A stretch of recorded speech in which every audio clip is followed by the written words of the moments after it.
Welcome to iDream media. So జనరల్గా Indian women అనగానే ఆ శారీ కట్టు బొట్టు తీరు అనేది గుర్తొస్తూ ఉంటుంది. అయితే ఈ శారీ అనే పుట్టుక ఏంటి, రహస్యం ఏంటి, సో దీన్ని మనం కట్టుకోవడం వెనుకున్న అసలు అర్థం, పరమార్థం, సైంటిఫిక్ రీజన్ ఏంటి, హెల్త్ బెనిఫిట్స్ ఏంటి, పూర్తి వివరాలు తెలుసుకుందాం. మనతో పాటు మంతా మాధురి గారు ఉన్నారు. మ్యామ్ నమస్తే అండి. నమస్తే లక్ష్మి. అంటే చేతులు జోడించి నమస్కరించాలనిపిస్తుంది ఆ కట్టు బొట్టు ఆ తీరు చూస్తేనే. సో మీరు ఎంత సంప్రదాయబద్ధంగా ఉంటారో ఆ కట్టు తీరు కూడా అలాగే ఉంటుంది. మ్యామ్ జనరల్గానే మన ఇండియన్ ఉమెన్ రిప్రజెంట్ అవుతున్నారు ఎక్కడ అంటే, మనల్ని మనం ఎవరైనా గుర్తిస్తున్నారు అంటే ఇతర దేశపు వాళ్ళైనా శారీ అవును మన చిహ్నంగా ఉంటుంది. ఈ శారీ పుట్టుక రహస్యం ఏంటి అసలు? ఈ శారీ చీర అనేది భారతీయ సాంప్రదాయపు వస్త్రధారణ విధానం. దీనికి సంస్కృతిలో ఒక భాగం. ఇది భారతీయ మహిళ తాలూకు హుందాతనానికి, నువ్వు చెప్పినట్టు వాళ్ళ గౌరవానికి ప్రతీక ఈ చీర. ఇంకా చెప్పాలంటే an identity of an Indian women ఈ శారీ.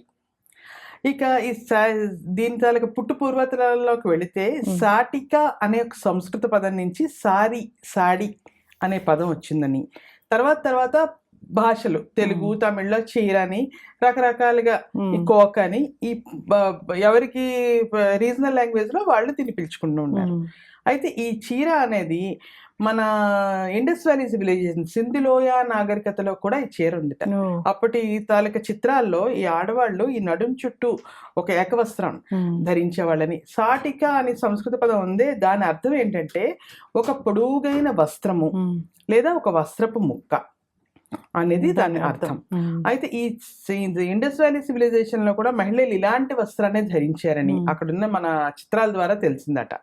అలాగే మనం మన వేదకాలంలోకి వెళితే ఋగ్వేదంలో, యజుర్వేదంలో నావి, సాటిక అనే పదాల ప్రయోగం ఉందని, సూర్య వివాహ సంహిత ఋగ్వేదంలో ఉందిట. అందులో ఈ చీర గురించిన ప్రస్తావన కూడా ఉందిట. ఇప్పటిది కాదు, చాలా ప్రాచీనమైంది అనమాట ఈ సంస్కృతి.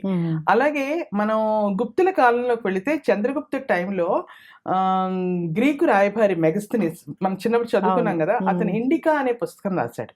ఆ ఇండికా పుస్తకంలో కూడా ఈ చీర యొక్క ప్రాధాన్యత గురించి, ప్రత్యేకత గురించి వర్ణన ఉందిట. అయితే ఈ చీర అనేది మనకి ఇంకా సీతమ్మ వారి రామాయణంలో సీత చీర కట్టుకుంది, ఆ చీర పాతివ్రత్యానికి ప్రతీక. అలాగే మహాభారత యుద్ధం జరిగిందే చీర వలన. ద్రౌపది వస్త్రాపహరణం చేసినప్పుడు, వివస్త్రం చేయాలనుకున్నప్పుడు కృష్ణ పరమాత్ముడు ధర్మం కాపాడడం కోసం ఆవిడకి అక్షవస్త్రాన్ని, అక్షయం అంటే నాశనం కానిది, అలా ఇతను లాగుతున్నంతసేపు చీర వస్తూనే ఉన్నది కదా. అలా యుద్ధం జరిగింది అందుకు. సో ఈ చీరకు అంత ప్రత్యేకత ఉంది. ఇంకా మనం ఏ కోవిలికి వెళ్ళినా, ఏ దేవాలయాలను చూసినా అమ్మవారికి చీర కట్టులో అమ్మవారు హుందాతనంగా ట్రెడిషనల్ కట్టుకుంటాం. అలాగే మన ఏ ఇంట్లో ఏ దేవుడి పటం చూసినా లక్ష్మీదేవి అవని, సరస్వతీదేవి అని చక్క మంచి చీర కట్టుతోనే మనకు సాక్షాత్కారం ఇస్తారు. అయితే ఈ చీర ఏంటంటే రకరకాల పద్ధతులు. ఈ చీర దాదాపుగా కొన్ని చోట్ల అంటే ఇప్పుడు ఆధ్యాత్మిక కార్యక్రమాలు, పెళ్ళిళ్ళు, పూజలు, లేకపోతే మామూలుగా మన రోజువారీ కట్టుకునే విధానం, లేకపోతే 80వ దశకం వరకు ఇండ్లలో ప్రతిరోజు ఇంచుమించు చీరలే కట్టుకునే వాళ్ళందరూ. తర్వాత నుంచే కొంచెం కాలం మారి మనం ఏమో చూడీదార్లు, నైటీలు అనుకుంటూ వచ్చాం. కానీ మన అమ్మలు, అమ్మమ్మల కాలంలో వాళ్ళు పూర్తిగా 24 గంటలు చీరతోనే ఉండేవాళ్ళు. అకేషనల్ గా మారుతూ ఉండేవి, ఓ పండగలని, ఓ పబ్బాలని, పెళ్ళిళ్ళు, పూజలకి. అలాగే ఈ చీరలు కూడా రకరకాలు, అంటే 9 గజాలని, 8 గజాలని, 7 గజాలని, అలాగే కట్టే విధానం, గోచు కట్టు చీరలని, కుడిపౌటని, ఎడంపౌటని, కాసు కట్టని చెప్పాను కదా. పూజలకు ఒక రకం, ఆధ్యాత్మిక కార్యక్రమాలకు ఒక రకం, పెళ్లిళ్ళకి ఒక రకం, అలా కడతారు. డిఫరెంట్ స్టేట్స్ లో డిఫరెంట్ కట్టుకునే విధానం కూడా వాళ్ళ ప్రాంతం బట్టి మారుతుంది. అలాగే ఈ చీరలు ఏ అకేషన్ వెళ్ళినా, పెళ్లి అంటే ఎన్ని డ్రెస్సులు వేసుకునే, పెళ్లి కూతురికి పెళ్లి చీర ఉండాల్సిందే, అది లేకుండా పెళ్లి అవ్వదు, అంతే కదా. అయితే ఈ చీరలు కూడా రకరకాల, లైక్ ఇప్పుడు మన ఆంధ్రప్రదేశ్ తీసుకుంటే ఉప్పాడ, తర్వాత మాధవరం, తర్వాత ఏంటది కలంకారీ చీరలు, అలాగే మనం తమిళనాడు వెళ్తే ఆరణి, కాంచీపురం చీరలు వరల్డ్ ఫేమస్. అవును. కర్ణాటక వెళ్తే పట్టు మైసూర్ సిల్క్, కాంచీపురం పట్టు మనం తిరగలేదు అది. అలాగే కేరళ వెళ్తే ఆ తెలుపు రంగు చీరలు, సెట్టు చీరలు అంటారు కదా అవి. మన అలాగే ఈ మహారాష్ట్ర వెళ్తే పైతానీ చీరలు, గుజరాత్ వెళ్తే పటోలా చీరలు. పైతానీయేనా? ఇది బాందిని. రాజస్థాన్ వెళ్తే బాందిని చీరలు, అలాగే తర్వాత మన కోటా చీరలు. మధ్యప్రదేశ్ వస్తే చందేరి, కాశ్మీర్ వెళ్తే పష్మీనా చీరలు, మన యూపీ వెళ్తే బెనారస్. మళ్ళీ అగైన్ అది వరల్డ్ ఫేమస్ సారీ బెనారస్ సారీస్. ఆ తర్వాత మనం కోసా సారీస్. ఛత్తీస్గఢ్ వెళ్తే టస్సర్ చీరలు, అస్సాం వెళ్తే మూంగా కోట, బెంగాల్ వెళ్తే బెంగాల్ కాటన్, తర్వాత ఒరిస్సా వస్తే సంబల్పూరి. ఇంకా చీరలు అంటే ఇంకా అసలు అంతులేని కదా అది. అలాగే ఈ చీరలు ముఖ్యంగా రంగులు, అకేషన్ బట్టి కూడా రంగులు ఉంటాయి. ఇప్పుడు పెళ్లి కూతురు మనం నార్త్ లో చూసుకుంటే వాళ్ళు పెళ్లిళ్ళకి ఎర్ర బనారస్ చీర కడతారు. తమిళ్ వాళ్ళు డార్క్ పింక్ కలర్ పట్టు చీర గోచుకట్టుతో కడతారు. మనం వస్తే ఎల్లో గానీ రెడ్ గానీ వాడతాం. కేరళ వాళ్ళు ఎక్కువ వైట్ చీర కడతారు. అలాగే కర్ణాటక వాళ్ళు, మహారాష్ట్ర వాళ్ళు గ్రీన్ ఆర్ రెడ్ కడతారు. ఇలా వాళ్ళ తాలూకా బెంగాల్ వాళ్ళు మళ్ళీ రెడ్డే కడతారు. ఇలా ఏదో ఒక అకేషనల్ పరంగా రంగు, ఆ వెరైటీ, ఆ జరీ, ఆ అందులో ఉండే బుట్ట, ఆ చీర సైజు, ఇవన్నీ కూడా దేనికదే ప్రత్యేకమైన పెళ్లి చీరలని ప్రత్యేకంగా తయారు చేస్తారు. అలాగే ఇప్పుడు చూడు, ఇంకా చెప్పాలంటే ఇప్పుడు కలంకారీ, అజరక్ లాంటివి ఏంటంటే నేచురల్ కలర్స్ తోని డై చేస్తున్నారు. అవి చాలా సహసిద్ధమైన రంగులు, దాంట్లో రకరకాల కళారూపాలు. అలాగే ఇంకా వెళ్తే కాంతా వర్క్ దారంతో, చికెన్ కారీ వర్క్ లక్నో, అలాగే రకరకాల పూసలు, జర్దోసి వర్క్ అని, జరీ దారాలు, ఇవన్నీ ఇంకా రకరకాలు అన్నమాట. రకరకాల ఎన్ని రకాల కళలు అన్ని రకాలు. పోచంపల్లి ఇక్కత్, ఇవన్నీ కూడా ప్రింట్స్, గద్వాలు, మన దీనికి నారాయణపేట, మన తెలంగాణ స్పెషాలిటీ. ఇవన్నీ కూడా తెలంగాణలో మాత్రమే దొరికే చీరలు. అయితే ఈ చీరల్లో ఈ మధ్యకాలంలో చూస్తే రీసెంట్ గా వినే ఉంటావు, ఒక కృష్ణలీలలు, భాగవతంలో ఉన్న కృష్ణలీలలు మొత్తం చీర మీద నేసారని. అలాగే నారా బ్రాహ్మణి కట్టుకుని చూడు, రామాయణం మొత్తం ప్రింట్ చేశారని ఆ చీర మీద. అలాగే ఇంకా వింటే పొందూరు ఖద్దరు అంటారు, చాలా పెద్ద పెద్ద ఇందిరాగాంధీ ఎక్కువ కట్టుకునే వాళ్ళు పొందూరు కాటన్ చీరలు. అవి ఏంటంటే ఖాదీ చీరలు, అవి కూడా వరల్డ్ ఫేమస్. అవి శ్రీకాకుళం దగ్గర పొందూరు అనే ఊర్లో నేస్తారు. చాలా కాస్ట్లీ. ఇప్పుడు ఇంకా ఇప్పుడు అప్పట్లో చాలా సింపుల్ గా ఉండేవి. ఈ మధ్య కాలంలో మళ్ళీ దాని మీద కూడా ఈ జమదానీలని ఇవని అని రకరకాల వీవింగ్, నేటివిటీ పోతుంది. అంటే ఒరిజినల్ ఇది పోతుంది ఫామ్, దాని అంటే ఫ్యూజన్ అయిపోతుంది మళ్ళీ అది. అయితే ఈ చీరలు ఇంకా మనం చెప్పాలంటే, ఇది ఈ విధమైన ఈ చీరలు వల్ల ఏంటంటే మన ఇంత కొందరు మన దేశంలో అందరూ ఈ చేతి పని వాళ్ళు రకరకాల కులవృత్తుల మీద బతికేవాళ్ళు. చేనేత కూడా ఒక కులవృత్తే కదా. ఈ నేత కళాకారులందరికీ ఇది జీవనోపాధి. వాళ్ళు దీనివల్ల బాగా వాళ్ళ కళాత్మక నైపుణ్యాన్ని మనం ఎంజాయ్ చేసేవాళ్ళం. దీని ద్వారా వచ్చే డబ్బులతో వాళ్ళకి అది జీవనాధారం, జీవనోపాధి. ఈ మధ్య కాలంలో ఈ క్రేప్లు, షిఫాన్లు, తర్వాత అంటే పట్టు, అప్పట్లో ఎక్కువ పట్టును కాటన్ వస్త్రాలకి ఎక్కువ ప్రాధాన్యత ఉండేది. ఈ మధ్యకాలంలో ఈ పవర్ లూమ్స్ వచ్చి, తర్వాత ఈ సింథటిక్ ఫైబర్స్ వచ్చిన తర్వాత పాపం ఈ చేనేత కళాకారులకు కొంచెం ఇది రాబడేది తగ్గిపోయిందనే చెప్పచ్చు. అలాగే వినే ఉంటావు కదా, అగ్గిపెట్టిలో చీర, ఉంగరంలో చీర, ఇవన్నీ ఏంటంటే మన చేనేత కళాకారుల కళా సృష్టికి నిదర్శనాలు. వరల్డ్ ఫేమస్, దాంతో వరల్డ్ రికార్డ్స్ కూడా ఉన్నాయి, ఎవరు ఎక్కడ చేయలేరు అవి. అయితే ఇది ఇండియాలో కాకుండా ఢాకా సారీస్ కూడా ఫేమస్, బంగ్లాదేశ్.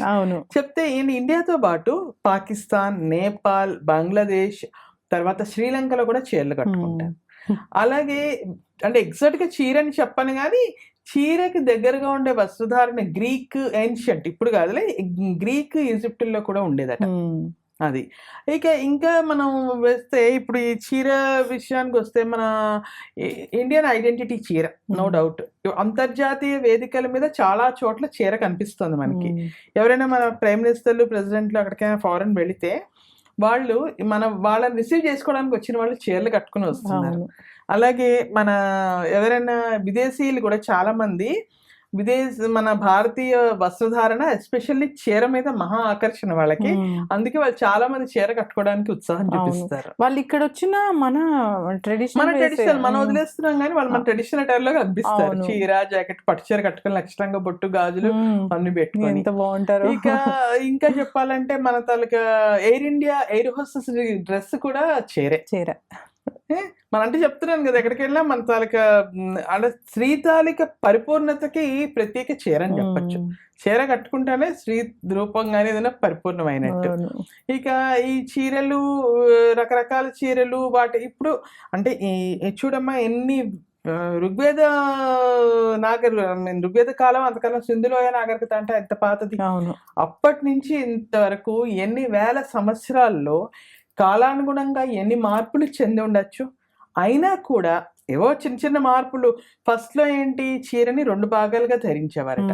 అంగవస్త్రం, ఉత్తరీయం, పైన స్తన పట్టిక అని చెప్పి కంచుకో అని ఒకటి బ్రెస్ట్ కి కట్టుకునేవాళ్ళు, ఒక పట్టీ లాంటిది. ఆ తర్వాత కాలంలో ఈ 2 కలిపి ఒకటయ్యాయి. ఆ స్తన పట్టిక స్థానంలో రవికెలని, బ్లౌజులని రకరకాలుగా వచ్చాయి. ఆ చీర తర్వాత ఇప్పుడు చీర కట్టుకునే విధానం మారింది, అన్ని మారాయి. అంటే ఇన్ని వేల సంవత్సరాల కాలానుగుణంలో ఇన్ని రూపాంతరాలు చెందినప్పటికీ కూడా చీరలాగే ఉంది తప్ప కనుమరుగైపోలేదు. పూర్తిగా కనుమరుగవలా. ఏదో ఫ్యాషన్ షోల్లో ఏవేవో రకరకాలుగా చీరలు కట్టుకుంటారు, కానీ ఫైనల్ గా చీరగానే ఉంది కదా, దాని అయితే మారలేదు. ఇక చీర తాలూకా ఎక్కడికి వెళ్ళినా అంటే ఇప్పుడు 7 గజాలు 8 గజాలు అవి కొంచెం తగ్గాయి, రోజువారీగా అవి కట్టుకోలేకపోతున్నారు. కానీ ఈ 6 మనం కట్టుకునే రెగ్యులర్ గా డైలీ వేర్ లో మనం కట్టుకునే 5.5-6 మీటర్స్ చీర అయితే అందరూ వాడుతున్నారు. అకేషనల్ గా మారుతున్నాయి అంతే. చీర గొప్పతనాన్ని చూపిస్తుంది, మన తాలూకు గొప్పతనం, మన తాలూకు ఉందాతనం. ఇక హెల్త్ బెనిఫిట్స్ విషయానికి వస్తే చీర ఎలాంటి బాడీ షేప్ కైనా సూట్ అవుతుంది. బ్యాక్ బోన్ కి స్ట్రెంగ్థనింగ్ గా ఉంటుంది అంటే వెన్నుకి దన్ని ఇస్తుంది అంటారు, సపోర్ట్ గా. తర్వాత చీర కట్టినప్పుడు మనం ఈ పొట్ట పార్ట్ ఉండే అది కొంచెం ఖాళీగా ఉంచుతాం. ఇంకోటి ఏంటంటే చీర మన ఈ జీన్స్ లాగా, లెగిన్స్ లాగా టైట్ ఉండదు. అందువల్ల ఏంటంటే కొంచెం గాలి బాగా వెళ్తుంది. దానివల్ల ఇంటర్నల్ ఆర్గన్స్ అన్నిటికీ కూడా ఆక్సిజన్ వెళ్తుందట. అలాగే పొట్ట భాగం మనది కవర్ ఉండదు. పై వరకు బ్లౌజ్ వేసుకుంటాం, కిందనే చీర కట్టుకుంటాం. మధ్యలో ఉండే ఆ పార్ట్ ఖాళీగా ఉంచడం వలన ఏమవుతుంది, ఈ మనకి నావెల్ బటన్ ఉంది కదా, అంటే నాభిస్థానం, అక్కడ మణిపూరాంత చక్రం ఉంటుంది, మణిపూరక చక్రం. దానికి ఎగ్జాక్ట్ గా 4 ఫింగర్స్ క్రిందన స్వాదిష్టాన చక్రం ఉంటుంది. స్వాదిష్టాన చక్రం అట మన రిప్రొడక్టివ్ ఆర్గాన్స్ అన్నింటినీ సపోర్ట్ చేస్తుంది, బాగా యాక్టివేట్ చేస్తుంది. ఎప్పుడైతే ఈ లోపల ఇంటర్నల్ ఆర్గాన్స్ ఎక్కువ ప్రెషర్ కానీ వేడిగా కానీ ఉండడం వల్ల వాటి పనితీరు మందగిస్తుందంట. ఈ స్వాదిష్టాన చక్రం దగ్గర ఎక్కడైతే మనం ఈ చీర ఇలా కట్టుకొని ఈ పార్ట్ ఏదైతే కవర్ చేయకుండా ఉంచామో గాలి అంతా బాగా వెళ్ళి దానివల్ల అక్కడ ఆ చక్రం యాక్టివేట్ అయ్యి అది లోపల ఉన్న internal organs like especially female reproductive organs అంటే యుట్రస్, ఇలాంటి జెనిటల్ ఆర్గాన్స్ ని యాక్టివేట్ చేయడం వలన, చీరకట్టులో ఉండడం వలన ఇంతకు ముందే వాళ్ళకి రిప్రొడక్టివ్ ఇష్యూస్ వచ్చేవి కాదని, ఈ తాలూకా ఈ ఆర్గాన్స్ అన్ని కూడా అంటే ఫెర్టిలిటీ ఇష్యూస్ ఇప్పుడు బాగా వస్తున్నాయి. ప్రెషర్ పాయింట్స్ ఉంటాయి కదా, అవన్నీ చక్కగా కరెక్ట్ గానే యాక్టివేట్ అవుతున్నాయి తప్ప ఓవర్ గా వాటిపై ప్రెషర్ పడిపోయి పనితీరు మందగించడం అలాంటి లేవని, దానివల్ల రిప్రొడక్షన్ సవ్యంగా సాగేదని కూడా చెప్తారు. అలాగే ఇంకా మిగతా ఏముంది, మన పోస్చర్ బాగుంటుంది, నిండుతనం, ఇవన్నీ ఎక్కడికి వెళ్ళినా ఇది ఆ ప్రత్యేకత అయితే అలాగూ చేరుకుంది కదా. దాంతోపాటు ఎస్పెషల్లీ ఫెమినైన్ రిప్రొడక్టివ్ ఆర్గాన్స్ మీద దీని తాలూకు ప్రభావం చాలా ఉంటుందట. చక్కగా చెప్పారు మ్యామ్. అంటే మన చరిత్ర మనం తెలుసుకోవాలి. అయితే ముందు ఈ చీర కట్టు అనేది ఇప్పటిదాకా కాపాడుకుంటూ వచ్చాము, కనుమరుగైపోతుందేమోనన్న భయం కూడా ఉంది. అంటే మీరు చూస్తున్నారా, చాలా మటుకు ఇప్పుడు కొంచెం మారి ఉండొచ్చు, కానీ మొన్నటి వరకు అయితే అసలు చీర గురించి ప్రస్తావన చాలా తక్కువ ఉండేది, తక్కువ మంది చీర కట్టుకునే వాళ్ళు. ఇప్పుడు కొంచెం ఇలాంటి పెద్దలు బయటకు వచ్చి చెప్పడము, దానివల్ల పెరిగిపోయింది. సో ముందు ముందు మన సంస్కృతి సంప్రదాయాల్ని మనం గౌరవించుకొని ముందు తరాల వాళ్ళకు కూడా అందేలా చూడాలని కోరదాం. అంటే ఏమవుతుందంటే ఇప్పుడు ఈ ఉరుకులు పరుగుల జీవితం, ప్రపంచీకరణ, దానివల్ల ఏంటి చీర కట్టుకోవడం రాదు చాలా మందికి. వాళ్ళు ఎవరో యూట్యూబ్ ఓపెన్ చేసి చీరలు కట్టుకుంటున్నారు, లేదా ఎవరో అమ్మలు వాళ్ళు ఉండి దగ్గర కట్టాలి. సో ఆ చీర కట్టే దగ్గర నుంచి వాళ్ళకి అంటే ఇవాళ రేపు అందరూ జాబ్స్ చేస్తున్నారు, బండిల మీద వెళ్ళాలి, ట్రాఫిక్ లో ఉండాలి, మాకు ఆ చీర ఎగిరిపోతుంది, జారిపోతుంది, ఇలాంటి భయాలతో వాళ్ళు ఏంటంటే ఈ మోడర్న్ డ్రెస్సుల వైపు అవైతే సౌకర్యవంతంగా ఉంటాయని, సదుపాయంగా ఉంటాయని అనుకొని వాటి మీద ఎక్కువ కొంచెం ఈజీ, అంటే ఫస్ట్ ఆఫ్ ఆల్ అన్నిటికంటే ముఖ్యమైన వాళ్ళు easy to wear, easy to carry, అది వాళ్ళ పద్ధతి. అందుకని ఇప్పుడు ఏవో కాలేజ్ ఫంక్షన్లు అయితే గంటన్నర చీర కట్టించుకుని వెళ్తారు కదా ఇంట్లో. కాకపోతే నువ్వన్నట్టు ఏంటంటే మనము వాళ్ళని బాగా చీరలో ఎడ్యుకేట్ చేసి వీలైనంత ఎక్కువగా చీరలు కట్టుకునేలాగా. ప్రతిరోజు కట్టుకోమని ఎవరు చెప్పరు, ఎవరి కంఫర్ట్ వాళ్ళకు ఉంటుంది, ఎవరి లైఫ్ స్టైల్ వాళ్ళది, వర్క్ స్టైల్ వాళ్ళది. కాకపోతే మర్చిపోకుండా ఉండాలి దాన్ని, అంటే దాని ప్రత్యేకతని దాన్ని కాపాడుతూ ఉండాలి. ఎస్, చీర కట్టుకోమంటే కూడా అంటే వచ్చేవాళ్ళు ఉన్నారు ఈ రోజుల్లో. అంటే ఫుల్ గా బాడీ కప్పుకోమంటే కూడా కోపం వచ్చేస్తుంది, అలుగుతారు దాని మీద. అది కూడా పెద్ద కాంట్రవర్సీ. జనరల్ గా కూడా ఆడవారి వస్త్రధారణ అనేది ఫుల్ గా కప్పుకొని ఉండాలి కదా, ఉండాలి. మగవారైనా అట్లనే ఉండాలి, ఎవరికైనా సరే. ఇది ఏంటంటే ఎక్స్పోజింగ్ కాదు కదా, నిండుగా ఉండడం వల్ల కూడా గౌరవ అందరు చూసే వాళ్ళ కళ్ళల్లో ఏంటంటే మనం మన వస్త్రధారణ బట్టి వాళ్ళ కళ్ళల్లో అవతల వాళ్ళ మీద గౌరవం కనిపించాలి. వస్త్రధారణ అలా ఉండాలని వెకిలిగా చూసేటట్టు ఉండకూడదు మనని. ఎస్. ఇప్పుడు పెరుగన్నం, చద్దన్నం అంటే పెరుగన్నమేనా? చిన్న వేరియేషన్ ఉంటుందా? అది చాలా ప్రోబయోటిక్ ఫుడ్, గట్ హెల్త్ బాగుంటుంది తీసుకుంటే అని మనకు తెలుసు, కానీ మనం వాడము. వేరే కంట్రీస్లో అది చాలా స్పెషల్ ఫుడ్ అది కదా మ్యామ్, చూసారు కదా. యాక్చువల్గా పెద్దల మాట చద్దిమూట అంటారు. పెద్దవాళ్ళ మాట వింటే మనకి ఎంత మేలు జరుగుతుందో చద్దనం తింటే కూడా అంతే మేలు జరుగుతుంది. అలా వచ్చింది ఈ నానుడి. యాక్చువల్గా నువ్వు చెప్పినట్టు పెరటి సామెత ఉంది, పెరటి చెట్టు ఇంటి వైద్యానికి పనికిరాదని. మనలో ఉన్నప్పుడు మనం దానికి గొప్పతనాన్ని గుర్తించాం. ఏ అమెరికా వాడో చెప్తే అప్పుడు మనకి దాని గురించి తెలిసి వస్తుంది. చద్దనం కూడా అలాగే అయింది. యాక్చువల్గా ఇది ఏంటంటే ఇంకా చెప్పాలంటే మన దక్షిణ భారతదేశపు ప్రాచీన ఒక అల్పాహార విశేషం. బ్రేక్ఫాస్ట్ లాగా అదేంటంటే రాత్రి మిగిలిపోయిన అన్నము, లేదా కొన్నిసార్లు అన్నం మిగిలిపోతే అప్పుడు మళ్ళీ ప్రత్యేకంగా అన్నం అండి. కొన్ని ప్రాంతాలలో, ఎక్కువ ప్రాంతాల్లో నాకు తెలిసి గంజి ఉంటుంది కదా, అన్నం వారుస్తారు కదా, ఆ గంజిలో వేసి అన్నాన్ని పులియబెట్టేవాళ్ళు ఒక రాత్రి అంతా. అది బాగా నేచురల్ గా ఫర్మెంట్ అవుతుంది కదా, అయిన తర్వాత అందులో పోషక విలువలు పెరుగుతాయి. కొంతమంది ఏం చేసేవాళ్ళు ఈ గంజి కాకుండా అందులో బటర్ మిల్క్, మజ్జిగ వేయడము. కొంతమంది ఏం చేసేవారు కొద్దిగా పాలు, కొద్దిగా పెరుగు వేసి తోడు పెట్టడం, లేదా పూర్తిగా పెరుగు కొంచెం చిలకరించి వేయడము. అది మరుసటి రోజు ఉదయం తినడము. కొంతమంది ఇలా తోడు పెట్టినప్పుడు అందులో ఉల్లిపాయలు, పచ్చిమిరపకాయలు లాంటివి వేయడము. కొంతమంది అందులో వేయకుండా తినేటప్పుడు అవి నంచుకొని తినడము. కొంతమంది ఏంటంటే ఈ పచ్చళ్ళు ఉంటాయి కదా, మన ఆవకాయలు, ఊరగాయలు, అలాంటి పచ్చళ్ళతో తినడము. ఇలా రకరకాల విధానాలు. అయితే యాక్చువల్గా ఈ నేను చెప్పానే గంజి వేసి, అన్నం వార్చిన గంజి ఉంటుంది కదా, ఒక పక్కకు తీసి చల్లారిన తర్వాత ఈ మిగిలిపోయిన అన్నం కానీ, లేకపోతే ఈ వండిన చల్లారిన అన్నాన్ని కానీ ఈ గంజిలో పోసి పులియబెట్టి ఆ వాటర్ ఏదైతే ఉంటుందో అది తర్వాణి అనేవాళ్ళు. ఆ తర్వాణితో కూడిన చద్దనాన్ని ఉప్పు, నూనె, వాము వేసుకొని తినడము. తిని పనులకైతే పనులకి, స్కూళ్ళకైతే స్కూళ్ళకి.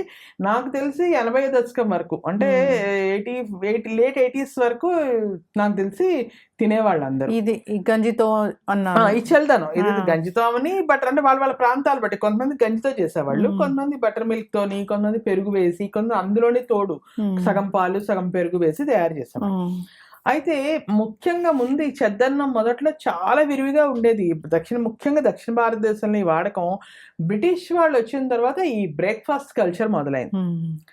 ఆ తర్వాత కొంచెం పెద్దవాళ్ళ ఇళ్లలో వాళ్ళు వచ్చి బ్రెడ్లు, జాములు తింటూ, ఆ తర్వాత కాలంలో మనకేమో ఇడ్లీలు, దోశలు వచ్చి, అక్కడక్కడ వెలిసిన కాఫీ హోటళ్ళు, వాటి వల్ల నెమ్మదిగా కొంచెం అది అబోవ్ మిడిల్ క్లాస్ వరకు వచ్చింది, ఆగింది.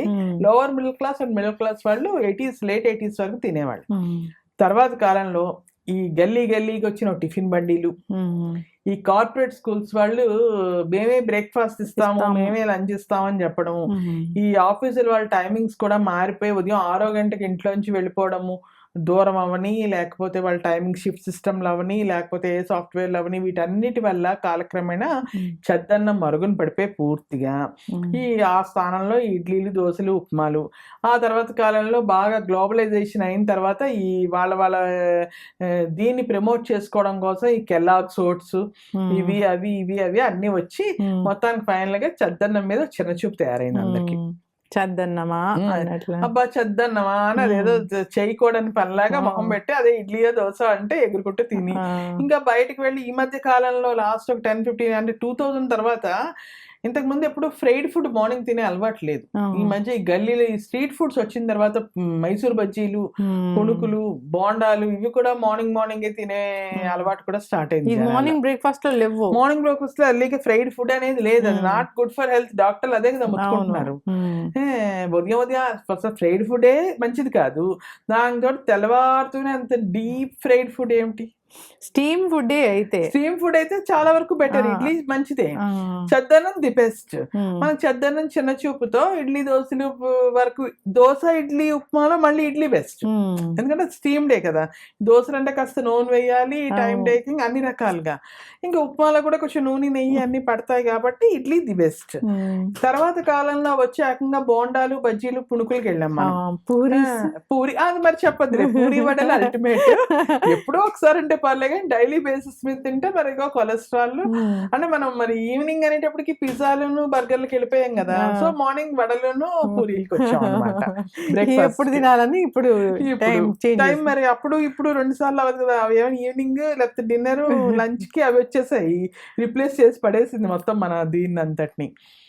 అయిన తర్వాత ఈ దీనిలో ఏమైంది, చద్దన్నం చిన్న చూపు ఒకటి. చద్దన్నం అంటే సరే వదిలేయడము, కనుమరుగైపోవడం ఒకటైతే దానంటే పెద్ద చిన్న చూపు. ఏదో బాగా పూర్ మ్యాన్స్ బ్రేక్ఫాస్ట్ అని దానికి టైటిల్ పైగా.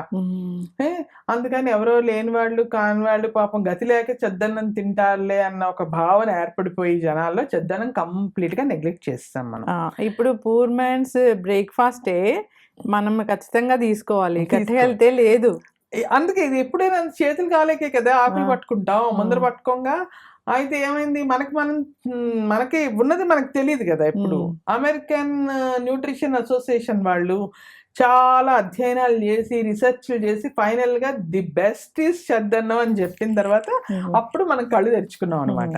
తెరుచుకొని ఏం చేసాము, అప్పుడు చూస్తున్నాం వాళ్ళు ఏం చెప్పారు, చద్దన్నంలో ఉన్నటువంటి పోషక విలువలు ఇంకెందులోని లేవు. ఎస్పెషల్లీ విటమిన్ B12 ఇప్పుడు అందరికీ vitamin B12, D3 deficiency. Vitamin B12 పుష్కలంగా ఉంది అని చెప్పిన తర్వాత మనం మళ్ళీ చద్దన్నం వైపు ఒక పిసరు వెనక్కి తిరిగి మళ్ళీ ఇది మందే కదా అని అప్పుడు మనకి గుర్తొచ్చింది అనమాట. ఏంటి దీనివల్ల, ఉదయం రాత్రి అంతా తోడు పెడతారు, న్యాచురల్ గా ఫెర్మెంట్ అవుతుంది. సో న్యాచురల్ గా దానిలో ఒక గుడ్ బ్యాక్టీరియా గ్రో అవుతుందంట. That is very very good for gut health. Stomach కి చాలా హాయిగా ఉంటుంది పొట్టలో, ఎటువంటి ఇబ్బంది ఉండదు. ఎప్పుడైనా మనము ఈ టీ, కాఫీలు, ఈ బ్రేక్ఫాస్ట్లు వీటి బదులుగా అలాంటి, ఇప్పుడు చూడు అందరికి ఏం తిన్నా యాసిడ్ రిఫ్లెక్స్, ఎసిడిటీలు, బ్లోటింగ్లు, గ్యాస్లు, చద్దన్నం తిన వాళ్ళు ఎవరికి అవేవి ఉండవు. రెండోది, వాళ్ళు ఉదయం వెళ్ళిపోయి 7 గంటలకంతా తినేసి వెళ్ళిపోయి ఇంట్లో వాళ్ళకి కూడా ఇవన్నీ ప్రిపేర్ చేసి పంపించాలంటే ఎంత కష్టం ఒక రకంగా. ఇంకో రకంగా చూసుకుంటే వాళ్ళు ఉదయం 7:30కి వెళ్ళిపోయి 1 గంట 2 మధ్యాహ్నం వరకు పొలంలో పనిచేసేవాళ్ళు. ఆ ఎండలో అంతసేపు పనిచేయడానికి స్టమక్ ఫిల్లింగ్ గా ఉంటుంది, ఎందుకంటే రైస్ ఐటమ్ కదా. అందువలన ఆ స్టమక్ ఫిల్లింగ్ గా ఉండడం వల్ల అంతసేపు కంటిన్యూగా వాళ్ళు పని చేయగలుగుతారు. స్కూల్కి వెళ్ళే పిల్లలు, కాలేజీకి వెళ్ళే పిల్లలు అందరూ చదువుకుని హ్యాపీగా కడుపు హాయిగా ఉంటుంది. ముఖ్యంగా తేనుపులు, తర్వాత ఎటువంటి లోపల అమ్మో గ్యాస్ వచ్చేసింది ఏదో అయిపోతుంది అలాంటివి ఏమి లేవు. నెక్స్ట్ కాన్స్టిపేషన్ ఉండదు, నెక్స్ట్ డే ఫ్రీ మోషన్ అవుతుంది. ఇన్ని ఉపయోగాలు. 2, వేసవి కాలంలో అందులో పొలంలో వాటిలో ఎండల్లో ఎక్కువ పనిచేసేవాళ్ళు, కొంతమంది వేసవి కాలంలో వడదెబ్బ తగులుతుంది చాలా మందికి, ఎండలు ఎక్కువగా ఉంటాయి. ఈ చల్లదనం తినడం వల్ల ఇందులో ఉండే పెరుగు కానీ మజ్జిగ కానీ చలవ చేసి బాడీకి ఎక్కువ నీకు అంటే ఎక్కువ వేడి చేసే తత్వం ఉన్న బాడీలు ఉంటాయి, వాళ్ళకి కూడా చలవ చేయడము, వడదెబ్బ తగలకుండా కూడా చేస్తుంది. 2, అది ఇన్స్టెంట్ ఎనర్జీ వస్తుంది, ఎందుకంటే గ్లైసెమిక్ ఇండెక్స్ ఎక్కువ కదా రైస్ లో. అందువల్ల.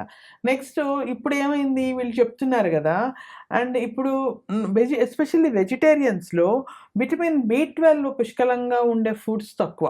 ఎందుకంటే వాళ్ళు ఏమి చేపలు ఇలాంటివి తినరు కదా, సో వాళ్ళకి విటమిన్ B12 ఎక్కడ వస్తుంది? దానికోసం మాత్రలు, ఇంజెక్షన్లు ఇవన్నీ ఆర్టిఫిషియల్ మెథడ్స్ మీద ఆధారపడాలి. అదే చద్దన్నం తింటే విటమిన్ B12 పుష్కలంగా ఉందని అమెరికన్ డాక్టర్స్ సర్టిఫై చేశారు. తీసుకోవాల్సి వస్తుంది. లేదంటే ఈ మధ్య చూసే ఉంటావుగా టీవీలో, వాడు ఏదో అమెరికాలో ఒక పెద్ద మాల్లో ఒకప్పుడు చెద్దన్నము ఫెర్మెంటెడ్ రైస్ అని పెట్టి $10 కమ్మాడంటే $1000 దాదాపుగా. అప్పుడు మళ్ళీ మనకు తెలిసి వచ్చింది మన చెద్దన్నం విలువ. అది కూడా వాడు ఒక క్లే పాట్ లో మంచిగా ఎప్పుడు కూడా చెద్దన్నని కుండలోనే పెడతారు. కుండ అంటే ఎర్తన్ పాట్ కదా, ఎర్తన్ పాట్ కుండలో పెట్టడం వల్ల కూడా దాని వల్ల కూడా బెనిఫిట్స్ ఉంటాయట. ఒకటి ఏంటంటే కుండ ఆ మట్టితో తయారు చేయడం వల్ల, కుండలో అన్నం వేసి ఆ ఫెర్మెంటేషన్ లో కుండలో పెట్టడం వల్ల కూడా చాలా హెల్త్ బెనిఫిట్స్ యాడ్ అవుతాయట. అండ్ ఇంకోటి, మనం చద్దికుండని లక్ష్మీదేవిలా చూసేవాడు. ఒక మూల పెట్టి దానికి వచ్చిన కింద ఒక మట్టు పెట్టి మూల పెట్టి దానిపైన మళ్ళీ ఒక మూత పెట్టి దాని చుట్టూ ముగ్గేసి ఏదో శ్రీ మహాలక్ష్మిలా చూసేవాళ్ళు. అది ఎవరింట్లో ఫెర్మెంటేషన్ కి నీ దగ్గర అంటే అంత గబుక్కుని ఫెర్మెంట్ కావాలనుకో, తర్వాణి నాకు కొంచెం ఇస్తారా, నేను చద్దన్నం చేసుకుంటానంటే శుక్రవారం గురువారం ఇచ్చేవాళ్ళు కాదు, ఎందుకంటే మహాలక్ష్మి అని. అంత గొప్ప అంత ఇది ఉండేది. ఇప్పుడు మనకి చిన్న చూపు కదా అసలు చద్దికుండా చద్దన్నము అన్ని. ఇంకో ఈ అమెరికా వాడు మూలాన వాడి ఉపకారం, వాడి పుణ్యమా అని మళ్ళీ ఏమన్నా మనం చద్దన్నానికి పూర్వవైభవం వస్తుందేమో చూడాలి. గట్ హెల్త్ కి వెరీ గుడ్. అందులో గ్రో అయ్యే బ్యాక్టీరియా ఏదో ఉందో అది స్టమక్ లో చాలా గుడ్ బ్యాక్టీరియా అంట. దానివల్ల ఇవాళ రేపు ఏమంటున్నారు, మళ్ళీ గట్ హెల్త్ ఇంపార్టెన్స్ బాగా పెరిగింది. గట్ ను బాగా చూసుకోండి, నానా చెత్త అందులో వేసి ఆ పొట్టని డస్ట్బిన్ చేయకుండా అని డాక్టర్లు అందరూ గోల్ పెడుతున్నారు. ఏ యూట్యూబ్ తెరిచినా, ఎస్పెషల్లీ సోషల్ మీడియాలో బాగా ఉంది కదా, పెద్ద పెద్ద డాక్టర్లే చెప్తున్నారు, బాబు మీరు అడ్డమైన గడ్డి తినకండి, ఒళ్ళులు చద్దన్నం తిన్నప్పుడు ఎవరు కూడా ఒళ్ళులు పెంచినట్టు మనకు తెలియదు. అసలు ఒబేస్ పీపుల్ అప్పుడు తెలియలేరు అంటే అన్నం దానికి తగ్గ. ఇంకోటి ఏం చెప్తారంటే చద్దన్నం అది రైస్ కదా, ఇప్పుడు కొంచెం రైస్ వాడకం తగ్గించమంటున్నారు. ఎందుకంటే మనం అంత పని చేయట్లేదు, తిండికి తగ్గ పనులు చేయట్లేదు కదా. సో దాని బదులు మిలెట్స్ తో ఇలా చద్దన్నం లాగా చేసుకొని ఆ మిలెట్స్ ని తినడం వల్ల కూడా ఇదే బెనిఫిట్స్ వస్తాయి. ప్లస్ అన్నం అంత హెవీ ఉండదు. అంటే ఇది గ్లైసెమిక్ ఇండెక్స్ దాని వల్ల ఇప్పుడు అంటే అప్పట్లో ఇన్స్టెంట్ ఎనర్జీ వచ్చింది, వాళ్ళకి పనిచేయడానికి కావాల్సిన శక్తి వచ్చింది. ఇప్పుడు అంత పెద్ద బండ పనులు ఏం చేయట్లేదు కదా, మనం కూర్చుని చోటు నుంచి కదలేం కదా. అంబలి ఇలాంటిదేనా? అంబలి కూడా మోరల్లెస్ ఇలాంటిది. అది కూడా కొంతమంది అయితే అంబలి కూడా రాత్రి కలిపి పెట్టుకుని ఉదయం లేచి దాన్ని వండుతారు, అది కూడా ఫెర్మెంట్ అవుతుంది. అది మిలెట్ కూడా కదా, సో అది లైట్ గా కూడా ఉంటుంది. ఇంకా అయితే ఈ మన ట్రెడిషనల్ ఫుడ్ ఇప్పుడు వాళ్ళు రైట్స్ తీసుకొని దాని మీద అవన్నీ తీసుకోవడం వల్ల మళ్ళీ ఈ పూర్వ వైభవం సంతరించుకొని మన వాళ్ళు స్టార్ట్ చేసి ఆరోగ్యం తిరిగి తెచ్చుకుంటారని ఆశించాలి. ఇంకా ఎస్ మ్యామ్, చాలా చక్కగా చెప్పారు. అంటే మంచి విషయాలు, మనం ఎలా ఉండాలి, మన సంస్కృతి సంప్రదాయాలు ఏంటి, మన అసలు నేటివిటీ ఏంటి, మన ఫుడ్స్ ఏంటి, మన కల్చర్ ఏంటి, అసలు ఎట్లా ఉండాలి, మనం ఏం మర్చిపోయాము. మనం సిరీస్ కంటిన్యూ చేద్దాము తప్పకుండా. మన అమ్మమ్మలు, తాతమ్మలు, నానమ్మలు ఏం చెప్పారు, మనకేం తెలీదు, తెలుసుకుంటే మనకు బెనిఫిట్స్ ఏంటి, మన నెక్స్ట్ జనరేషన్ కి ఏం అంటే మన పెద్దవాళ్ళు చెప్పిన ప్రతి పనిలోని ప్రతి అలవాటులోని వెనకాతల ఒక హెల్త్ బెనిఫిట్. అంటే అది మనకు అప్పుడు తెలియలేదేమో, లాంగ్ రన్ లో తెలిసే విధంగా ప్రతి అలవాటు వెనకాతల ఒక ఎంతో కొంత హెల్త్ బెనిఫిట్ అయితే దాగింది. సో మనం సిరీస్ కంటిన్యూ చేద్దాం మ్యామ్. చాలా విషయాలు ఉన్నాయి, మీరు చాలా నాతో చెప్పారు. సో ఖచ్చితంగా సిరీస్ చెప్దాము అందరికీ తెలిసేలాగా. తప్పకుండా, మంచి పని, చాలా చక్కటి విషయాలు చెప్పారు. అందరు ఫాలో అవ్వాలని కోరుకుందాం మ్యామ్. ధన్యవాదాలు. Thank you. And for more videos, please subscribe to iDream. Please subscribe to iDream. Please subscribe iDream. And please subscribe to iDream. For more videos, subscribe to iDream. please like, share and subscribe to the channel. Congratulations, iDream. Subscribe to iDream. Subscribe to iDream. So subscribe to iDream Media. iDream ki iDream team andarki huge congratulations. Please subscribe iDream Media. Please subscribe to iDream. Subscribe iDream. Please subscribe to iDream. iDream అంటే నా కళల channel subscribe చేసుకున్న నోరు తిరుగుతలేదు, మీరైతే గంట గుర్తు కొట్టండి. For more such videos, please subscribe to iDream.